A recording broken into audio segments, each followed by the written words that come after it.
قبل ما نبدا يا ريت نصلي على النبي ونشترك في القناه علشان يوصلنا كل جديد. فيلمنا بيبدا سنه 1983 في بيت واحده اسمها دونا بتكون واقفه في المطبخ وبتندى على ابنها جيمي علشان يروح يصحي اخته علشان ياكلوا، وجيمي بيرفض فبتروح هي تخبط على اوضه بنتها لكن ما بيبقاش في رد. ساعتها بتلاحظ ان ورق الحيطه في البيت بيقع لوحده وبتسيب اوضه القبو علشان تلحق الاكل اللي على النار، بس المكان بيبقى مليان دخان وهي بتفتح باب القبو وفجاه ايد غريبه بتسحبها لتحت وبتقفل الباب وراها. وبعدها جيمي مش فاهم ايه اللي بيحصل بس بيسمع صوت جاي من القبو فبينزل يشوف فيه ايه، فبيلاقي امه مرميه وفاقده الوعي، وقبل ما يلحق يتصرف بيشوف كائن مرعب قدامه فبيجري علشان يهرب لكن الكائن ده بيسحبه هو كمان وبيقفل الباب وراه. وفي الوقت ده اللي بتطلع من اوضتها وبتتفاجئ ان ورق الحيطه كله في البيت بيقع، وفجاه الكائن الغريب ده بيظهر قدامها وبتبدا تصرخ بس مفيش حد بيسمعها. وبعد سنين من اللي حصل بنشوف اتنين صحاب جوش وروهان بيقرروا يقضوا اجازتهم في بيت كبير حجزوه اونلاين، وروهان بيقول ان البيت كان صفقه حلوه جدا وكبير جدا وسعره قليل على حجمه وده اللي شجعهم يحجزوه. واول ما بيوصلوا البيت جوش بينزل يطلع حاجتهم من العربيه وبيلاحظ ان في ست غريبه واقفه بتبص عليهم من بعيد. الست دي بتنادي عليهم وبتعرفهم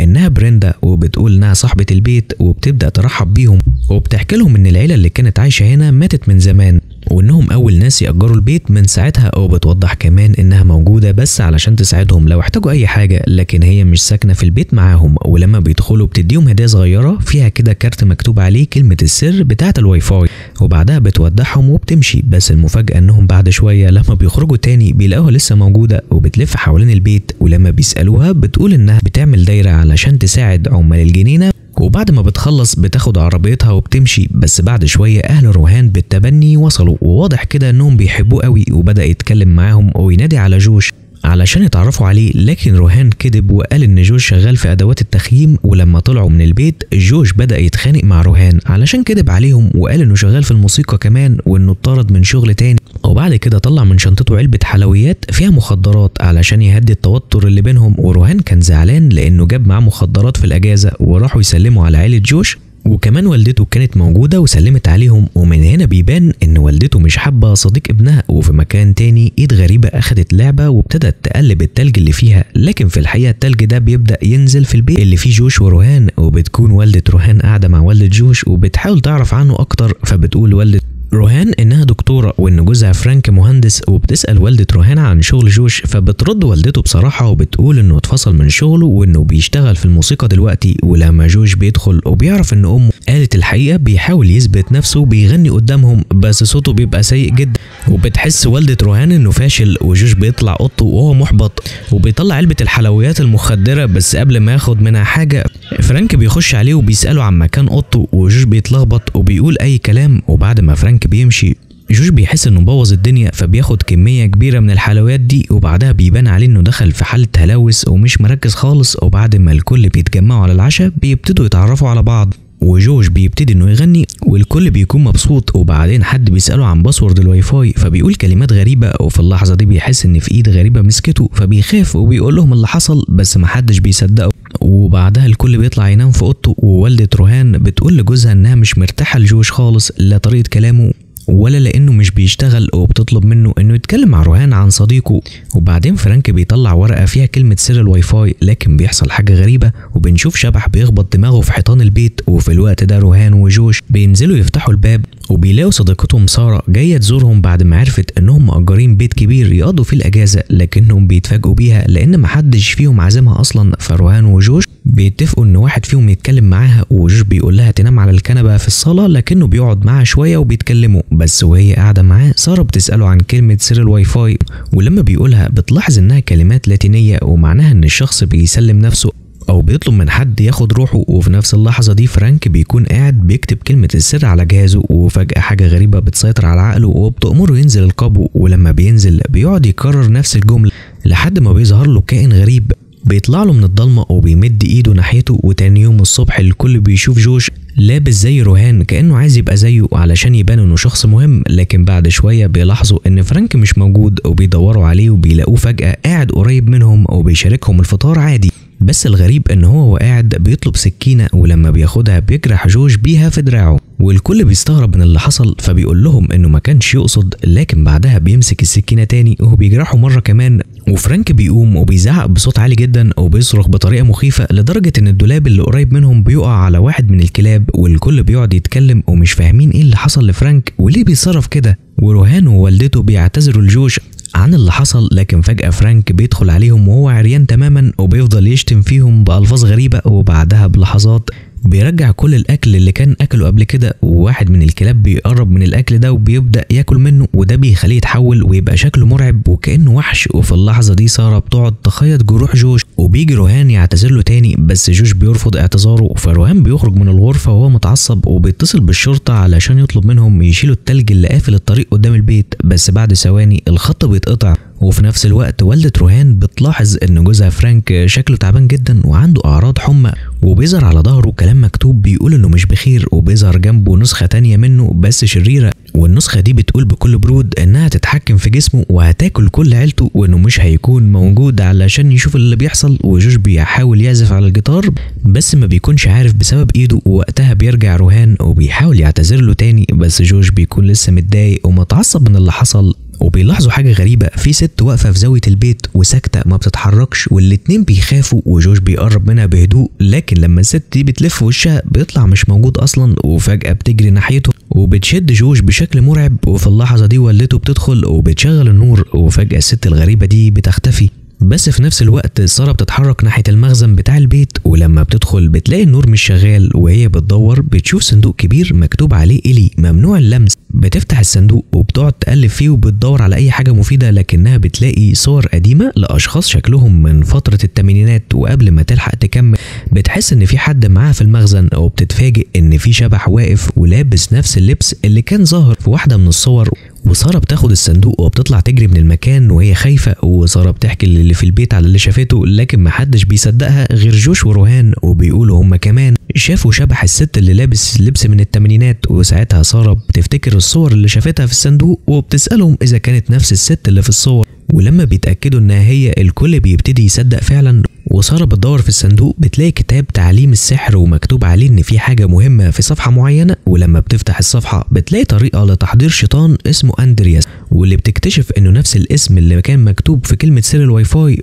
ووالدة روهان بتقرا مع سارة وبتعرف ان الشيطان ده لما بيدخل الجسم المضيف ما ينفعش يخرج من الدايرة، ولو خرج هيقتل كل الناس اللي في البيت. في اللحظة دي فرانك بيفوق بس بيكون الشيطان دخل جسمه، ووالدة روهان مش بتصدق الكلام ده وبتفتكر انه خرافات، وبتكون شايفة ان جوزها كويس فبتاخد له اكل وبتطلع له الأوضة لكنها مش بتلاقيه، فبتقعد تستناه وهي قاعدة بتنام، وبتقع الشوكة من ايدها. وفجأة فرانك بيظهر وبياخدها بسرعة وبيكون باين عليه نشاط غريب وبيقول كلام مش مفهوم وبيطلب منها انها تقتله. بس فجأة بتصحى من النوم ومش بتلاقي فرانك، بس بتلاقي طبق الاكل فاضي، ولما بتروح تدور عليه بتلاقيه في الحمام، ولما بتبص قدامها بتشوف مكتوب على الحيطة ان الكل هيموت، فبتتخض وبتجري تدور عليه وهو بيكون ماشي وراها من غير اصلا ما تحس. ولما بتلف بتلاقي فرانك طاير في الهواء وبيحاول يقتلها. في اللحظة دي جوش بيوصل وبيحاول انه ينقذها وبيشد هدوم فرانك، وساعتها بيشوف على ظهره كلام مكتوب بيقول انا مش بخير لازم حد يقتلني. وفجأة فرانك بيلف دماغه بطريقة مرعبة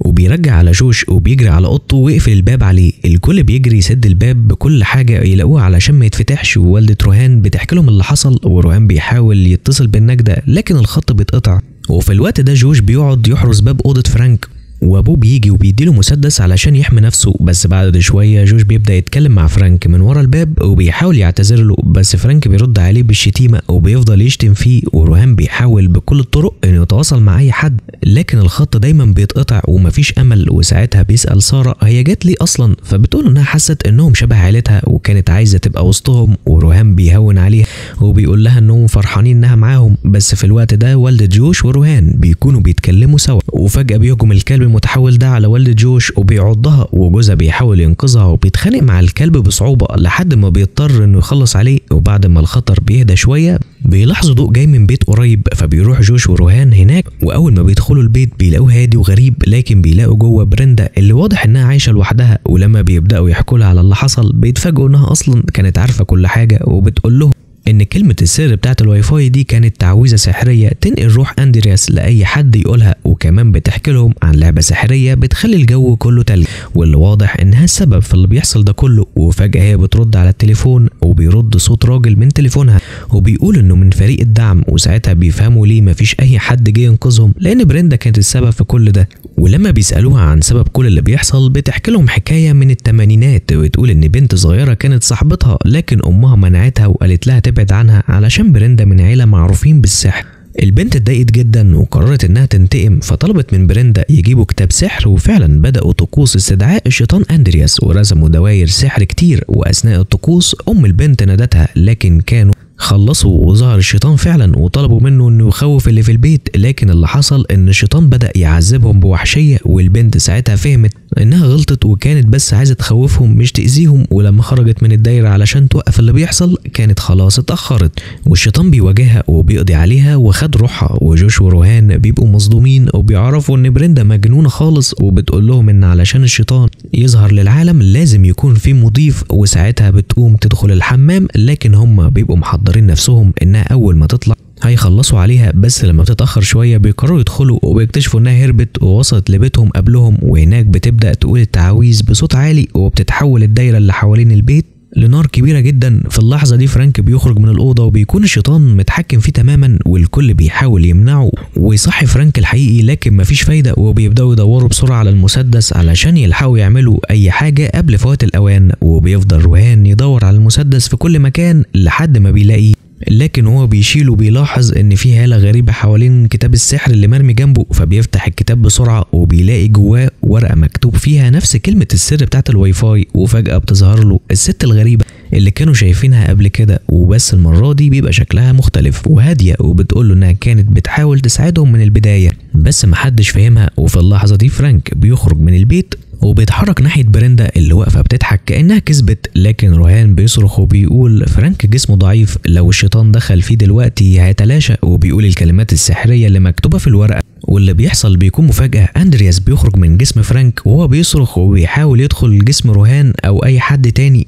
وفجأة جوش كمان بيقول نفس الكلمات، وساعتها الشيطان بينتقل ناحيته، لكن قبل ما يدخل كل الموجودين بيبدأوا يقولوا نفس التعويذة بصوت واحد، وده بيخلي أندرياس يتجنن. الشيطان بيبدأ يتلخبط ومش عارف يدخل مين، وجسمه بيهتز وبيضعف أكتر وأكتر، وبيظهر قدامهم بهيئته الحقيقية بس ضعيف جدا، وبيقع على الأرض وبيصرخ. وفي اللحظة دي فرانك اللي رجع لطبيعته بيجي وبيقضي عليه بضربة أخيرة، وساعتها كل حاجة بتهدى والنار بتختفي والتلج كمان بيبدأ يسيح والدنيا بترجع لطبيعتها.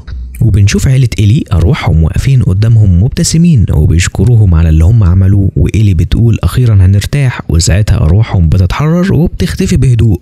ولهنا بيخلص فيلمنا. ولو عجبك الفيديو ما تنساش تدعمنا بلايك وتشترك في القناة علشان تتابع كل الملخصات الجديدة. وبالمناسبة لو عندك مسلسل حابب نلخصه اكتبوا لنا تحت في التعليقات. شكرا لكم على المتابعة ونشوفكم في الفيديو الجاي. سلام.